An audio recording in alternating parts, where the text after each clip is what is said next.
Hey, how you doing? This is Adam Post, publisher of more than 1,000 comic books, and I've been covering Warner Brothers Discovery quite closely over the last 4 months. Done more than 100 videos on them. Announcements have gone out. The cuts at Warner Brothers Discovery are done. You know they've been doing a lot of layoffs at Warner Brothers Discovery. They were looking to do $3.5 billion in restructuring, which meant laying people off. It meant closing up programs, closing up operations, canceling movies, canceling TV shows, taking Looney Tunes cartoons and other cartoons off of their streaming services. But apparently, the Warner Bros. Discovery CFO, Chief Financial Officer, Gunnar Wiedenfels said today, we are done with all of our restructuring. It's in the past, at least for now. Let's get into this article from The Wrap. Warner Bros. Discovery shares jumped 4% as CFO says restructuring is in the past. So 4% means their stock is up a little bit. People are excited because they think that they've gotten past this seriously difficult chapter in their history. And it is a good thing to get that in the past because one of the things when you're having cuts and restructuring, there's a lot of uncertainty, there's a lot of confusion, and there's a lot of concern that, maybe things aren't going to work out, or they're going to work out and you're going to discover there's a really serious problem. Getting this behind them actually is very good for the company. I'm not saying to go buy the stock or anything. I think you still need to wait, see how things go, be careful with your investments always. But let's get into the article. Finance Chief Gunnar Wiedenfels also offered an upbeat outlook for the newly combined company in 2023. Shares of Warner Bros. Discovery shot up on Thursday amid a down market, which means stocks were down, after the company's finance chief said the company is done with the restructuring that came with its April acquisition. So this was from April 2022 through the end of December. It's not been a lot of months. They got a lot done in a very short amount of time. And this was just since their April acquisition of Warner Media. They see multiple opportunities for growth this year,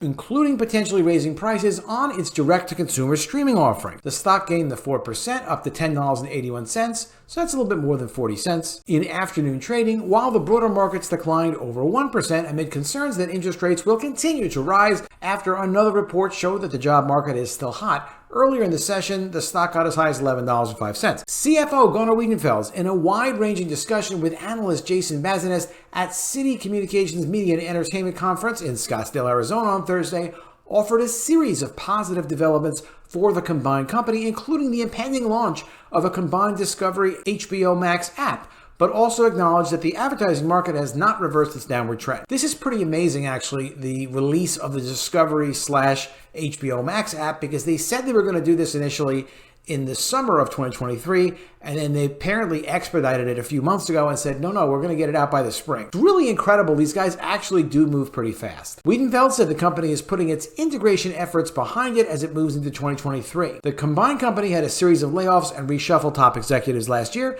and in mid-December said it would book $3.5 billion in charges, $1 billion more than it previously announced, related to the merger. Now the finance chief is looking forward to new content, including DC Comics related programming, cross-platform promotions to drive viewership to its different offerings and more. When they say cross-platform promotions, that actually is pretty cool because they own CNN, but they own multiple cable channels, multiple outlets where they can use advertising on those outlets that doesn't cost them anything because they own them, so they can just use dead unsold airspace, or put, like they did with Black Adam, they put it on the CNN.com main website. They can do stuff like that, doesn't cost them anything, has a lot of value, and now they're starting to get projects that are going to be released soon. DC films are going to start to be released in 2023, and they can use all their outlets to promote that stuff at no cost to them. There's going to be an enormous amount of flexibility, Wiedenfels said. You've seen some of our decision making already that we're willing to take that perspective and make rational decisions,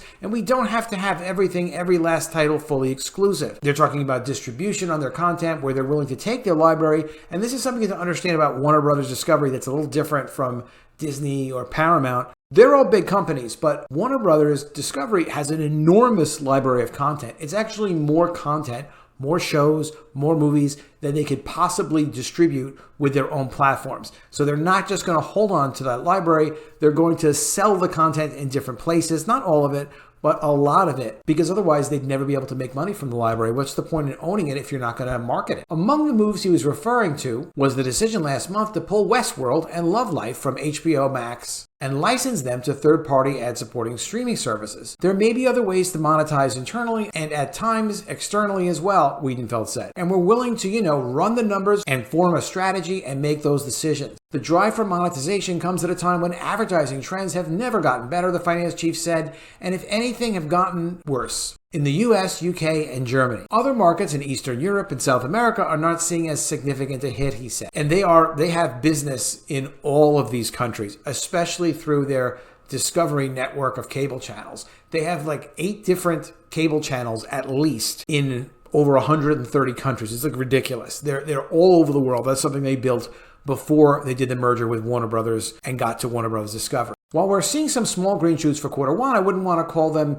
turned around yet. It's a little more mixed. The combined company has a built-in marketing machine that the CFO said it already started to take advantage of. One of the things that we've started leveraging much more, that we're going to see more of next year as well, is this enormous marketing power that the company has. We're reaching tens of millions of people every day. That gives the opportunity to use the various linear and app-based platforms to advertise directly to users. Wiedenfels pointed to its data collection operations several times during the discussion as offering a major advantage to the company because it helps target advertising. The finance chief also expounded on streaming app pricing, stating there's no doubt that these products are priced way too low. Quote, I think there was this part of the capital market fueled phase of land grabbing, he said, of the variety of streaming services launched and enlarged in recent years. You couldn't lose enough money and you couldn't grow subscribers fast enough. He's talking about how there was a willingness to just see streaming services start up to try to compete with Netflix, and Wall Street didn't even care if they were losing a lot of money, and as long as they were getting subscribers, and even if they could spend any amount of money to get more subscribers, and it would seem like it was worth. Quote, I think that's behind us yet. And he pointed to trends that show a number of streaming players are starting to raise prices. I think there is a building consensus that this phase of dumping pricing is over. Dumping pricing meaning pricing it really low just to get subscribers, like Disney was really probably the worst offender of. Wiedenfels hinted that price hikes could be coming. He boasted that the newly combined Discovery HBO Max app is going to be the best streaming product in the marketplace, adding, we're not priced at that level right now in the US, adding that the initial rollout of HBO Max was aimed at the largest number of subscribers, not necessarily value. So it was underpriced. Ad monetization is going to be a major factor going forward, he said. We'll get more engagement, more subscribers, but then importantly, pricing power. Wiedenfels also addressed some of the controversy surrounding the company's content purge last year, which included the nearly completed DC film Batgirl. Quote, we got a lot of public noise about some of the content write-offs that we took, which is a reflection of an industry that went overboard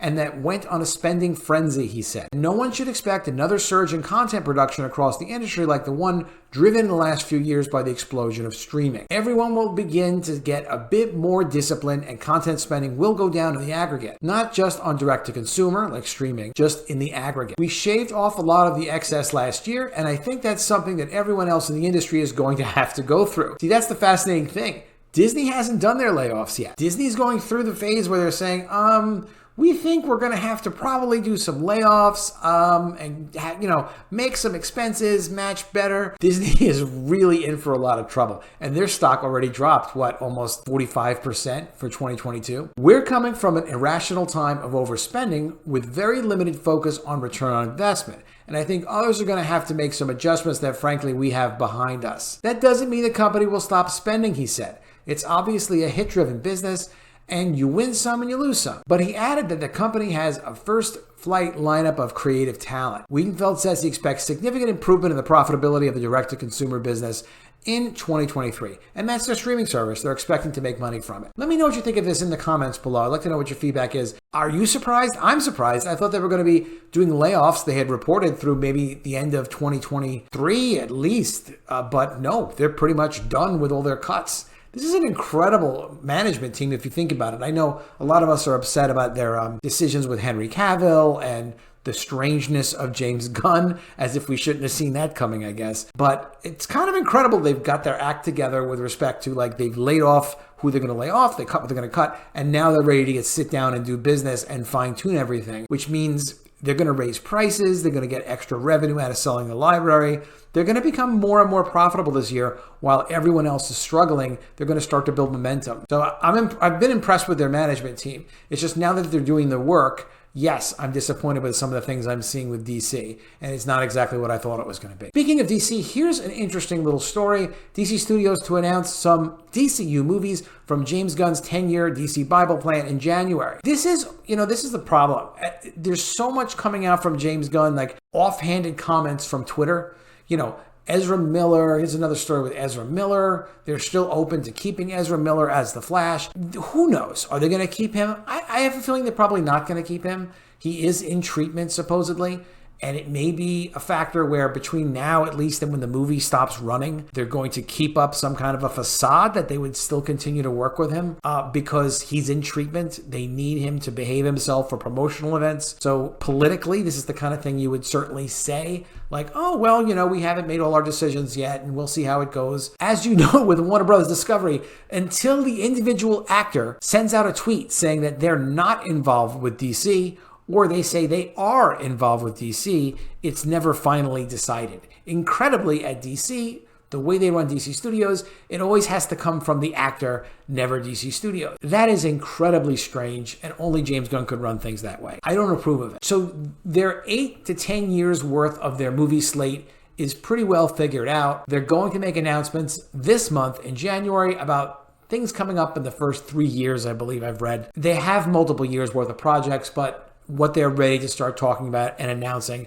as part of the DCU. I hope it's not just done on Twitter. I wouldn't be surprised if it was, although it's incredibly inappropriate for them to do. But hopefully they'll have like a real presentation and you'll get a sense of DC Studios as an institution. That is a major complaint I have with how they're handling it. I don't like seeing all these updates via tweet. I think it diminishes all their brands. There was this story also of Dwayne Johnson's failed power grab at DC Studios. Interestingly, Dwayne Johnson put together a deal where any film, and this is not strange, by the way, this would be a normal thing. If you create a film and you're a producer on a film, any of the characters that are part of that film, even if they go off and it's not Black Adam 2, but it would be The Justice Society, its own film, or even Hawkman as its own spin-off single movie, those would be considered spin-offs. And even if there wasn't a lot of active involvement from Dwayne Johnson and his production company, $7, he'd be making a lot of money off that. That's just the way the movie industry works, unless it's carved out specifically. But it wasn't carved out. So I don't know about Superman. I don't know about Henry Cavill.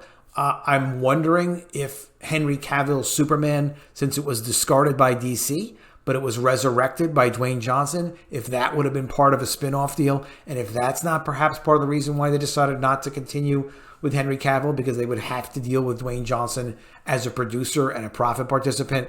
And the other problem with a producer and a profit participant is Henry would have a lot of leverage because he's the actor as well. So they could kind of work together against the studio. I don't know. I don't really know that part of the detail. But I do know this is, when they had a management team in place finally, and they hired Gunn and Safran, they said, you're the head of DC Studios. That had to be the end of whatever Dwayne Johnson was going to be doing, really realistically. Not necessarily with Henry Cavill, but with respect to whatever the deal was that he was trying to push forward with his multiple movies and Black Adam versus Superman and all that. Because what the heck is he doing? I did a video about this where it looked like he was trying to take over DC. Now the story's coming out now is like, yes, he was basically trying to take over DC, at least a part of it, to control it. Like, you really can't do that when you have a management team. Walter Hamada could kind of, care less when he's there. Everybody's grabbing pieces of DC. This is not the Walter Hamada regime. It didn't make sense. And honestly, the Black Adam versus Superman, they don't need that. Lastly, I want to cover this. Dave Bautista calling Marvel exit a relief because playing silly Drax wasn't at all pleasant. Quote, I don't know if I want Drax to be my legacy. And then, later he goes on to say, I'm so grateful for Drax. I love him, but there's a relief that it's over. It wasn't at all pleasant. It was hard playing that role. The makeup process was beating me down, and I just don't know if I want Drax to be my legacy. It's a silly performance, and I want to do more dramatic stuff. You can't say stuff like this. This is completely inappropriate. A friend of mine earlier said, Adam, he's really woke, so he's just kind of a strange guy, and he says strange things. And, whatever, and that explains it, but this is totally inappropriate. You don't get an opportunity to be in a film or a good job opportunity, whatever it might be. You get exposure, you're getting paid. I'm sure there's some creative freedom as well. And then you're going to leave it, and that's fine. You don't have to continue. You don't want to take an offer to continue. You don't continue. But you don't denigrate the role. You don't denigrate the character. You don't denigrate the company. You can't talk like that. You can talk amongst your friends that way, but you can't talk publicly in a professional environment that way.